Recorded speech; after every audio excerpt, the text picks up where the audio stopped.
Hi guys! So today is September 13 and it's my birthday.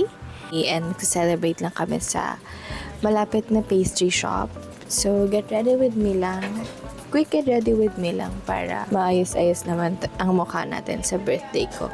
21 degrees and sunny. May namimiss ako. Usually ganitong oras, nagma-my day na yun. Nagma-my day na yun, na-mention na ako with our picture. Kaso, hindi niya magagawa ngayon. Dahil wala siya, hindi siya makakapag-phone for some reason. And, i-wait ko na lang yung comeback niya. Comeback? I miss you, Joanne, bebe. See you. And itong paubos ko na. Lip gloss. Waiting lang din ako sa buy one take one para sulit.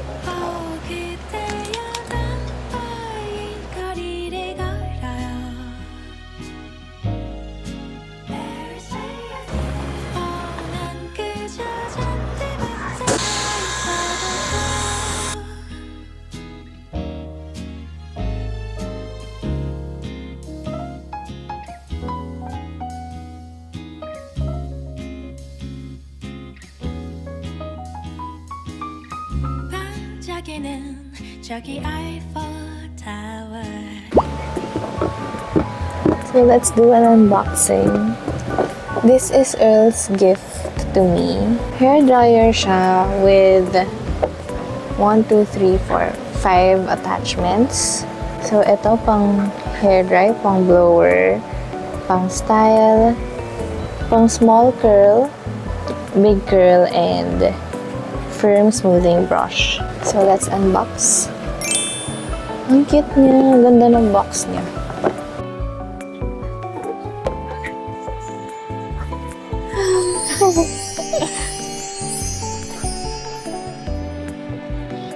So, ito yung smoothing brush.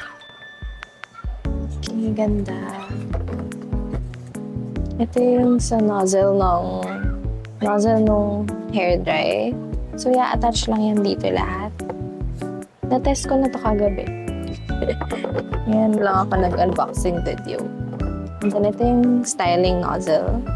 So, ito yung ginamit ko ngayon sa hair ko. Kaya, naging yan ganito.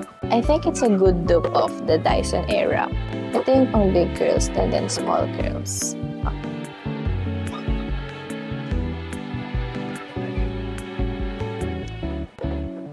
And that's it. Ang cute. I like it.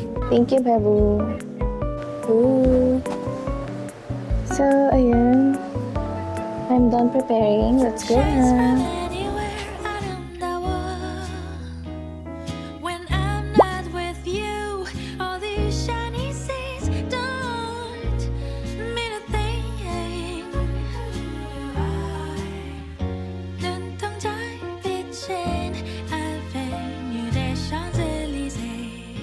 그대와 같이 오라면 지켜요. I love you.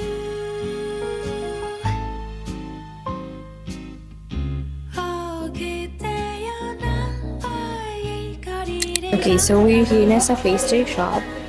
And I've ordered hot chocolate.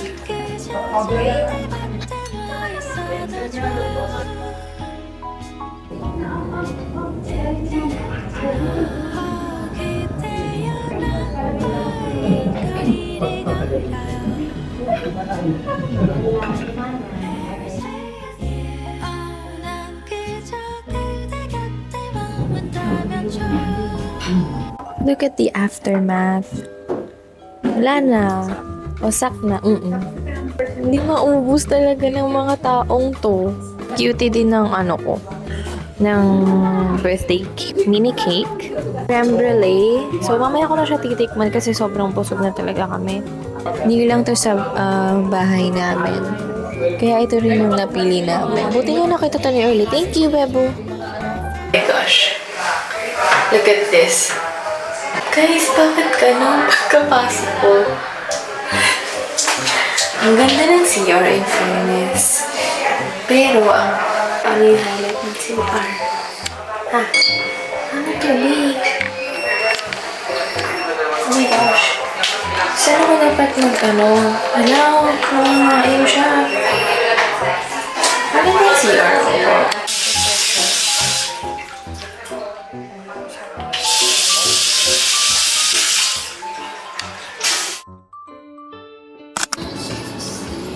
So, we're done eating our late lunch. At busog na busog kami sa pastries. Ilang pastries ba? Dalawa. Dalawa na lang yun pero grabe. Tsaka carbonara. I'm so full. Carbonara is okay. Yung BLT sandwich, bacon, lettuce, tomato. Okay din. Pero mas nagustuhan ko yung carbonara. Yung strawberry croissant. Tama lang. Kasi yung croissant nila na not so buttery. Buttery? Lobat siya. Ulubat siya. Talaga. Naging food critic. Pauwi na kami. Hindi ko sure kung ngayon ako magluluto ng carbonara for my family or bukas na. Pero baka bukas na namin ituloy. So yeah, hindi pa natatapos ang birthday celebration ko. Meron pang bukas, part 2. Kasi 1 month yun. Kasi 1 month talaga ako mag-birthday. Nilook forward ko rin yung dinner. Dinner niya yata kasi ang plano talaga ng workmates ko. Kasi marami kaming may birthday sa team, sa work ko. 3 kami may birthday ng September. And then, pinaplan lang namin mag-lunch sana. Pero nabago na yung gusto na nila mag-dinner.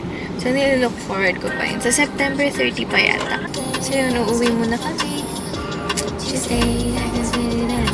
So, yung birthday celebration ko ngayon is relax lang, something sweet, and intimate. Kasi, konti lang naman yung makikiselebrate with me.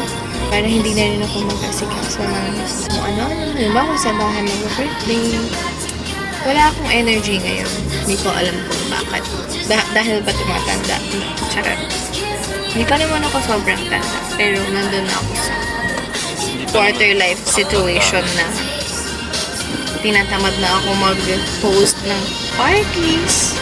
Ewan ko, pero siguro kapag nag-30s na ako and such, mas mamimiss ko na yung friends ko, yung family ko, and yung iba ko pang acquaintance. Siguro, mag-host na ako ng party, ng birthday party. Sa bahay, or kahit sa restaurant lang, mga ganun. Pero ngayon, I want something relaxed, sweet, and intimate. So, yun lang ang celebration ko. And thank you for celebrating with me. See you in the next vlog po. Bye-bye!